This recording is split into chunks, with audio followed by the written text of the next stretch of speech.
Alright, I want to go with the Canik TTI Combat. So, starting from top to bottom, it is going to be the Holosun 509T. It has the red dot reticle, or red reticle. If you can buy an EPS, I highly recommend that. EPS can be a lot better for what it's made for. Holosun, it's the 509T is all right. I got this little plate so that I can rack it against like the table and not rack it against the optic. But you know, it's still nice. Like I can still rack this little plate right here with my finger. Do a John Wick check, right? But if you can get the EPS carrier, I highly recommend that. Get a proper sight alignment with your irons if you need it. I can't get that iron sight assignment because it just goes above, and plus that plate really rises it unless I get high rise front and back, and I don't want to spend money on that, so that's completely up to you. Slide is nice, don't get me right, I love the slide, the build, even like just the way that the grooves are created. Issue I'm getting this compensator. It's not really a compensator. I think it's just more of a ported barrel, in my opinion.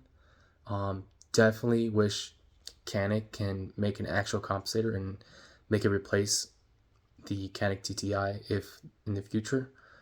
Just because if I wanted a ported barrel, I would have wanted a ported barrel, and I could have just ported the barrels right here if that is the case. But in the event that this was something that was a very big one, you know, I wanted it to actually be a compensator, not a ported barrel, because it honestly feels like just a ported barrel to me.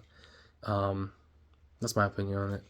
If it was properly made to be a ported barrel, or actually a compensator, sorry, then that would have been excellent. It would actually helped. I wouldn't have mind the maybe extra half inch.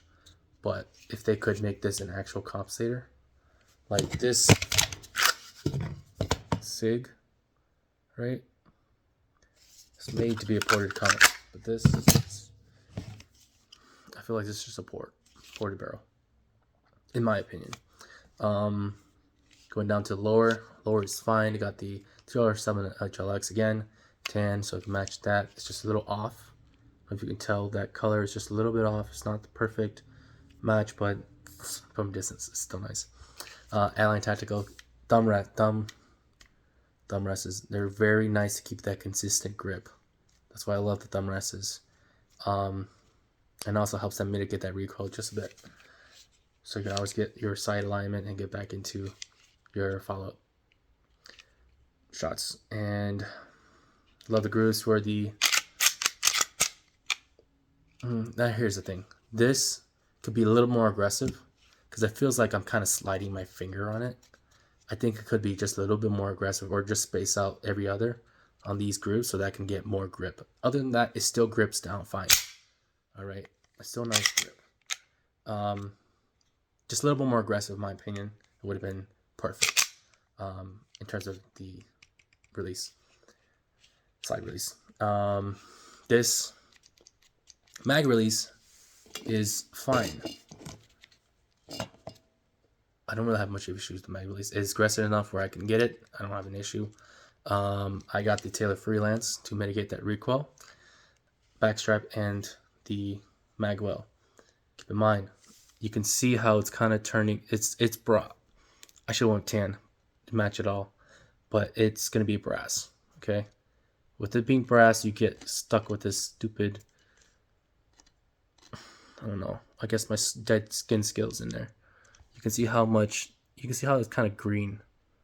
I don't know if you can see that, but that does get annoying in terms of just the aesthetics of it. But other than that, I should have worn a tan or coyote. The mag well is nice. It's nice to place a mag in, but the issue I'm running in is when I put the 18 round from Canik in, I gotta make sure I really put it in. So this is me putting it in if I was just doing it quick.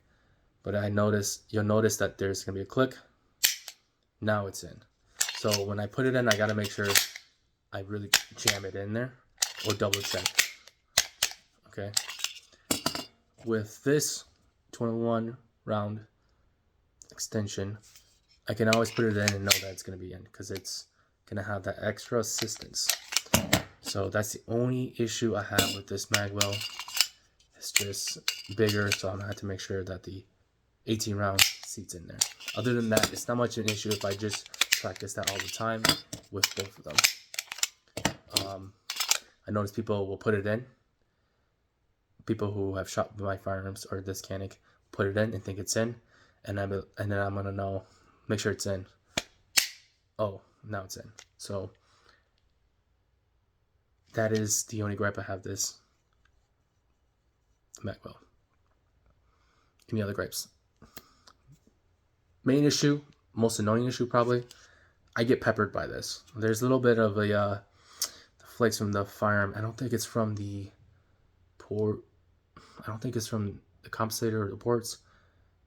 It's gotta come from, when it fires, it's gotta come from inside the chamber, because I know it's little tiny flakes of metal either pepper me or my friends when we go shoot. So definitely is an issue that needs to be addressed. It does get a little annoying.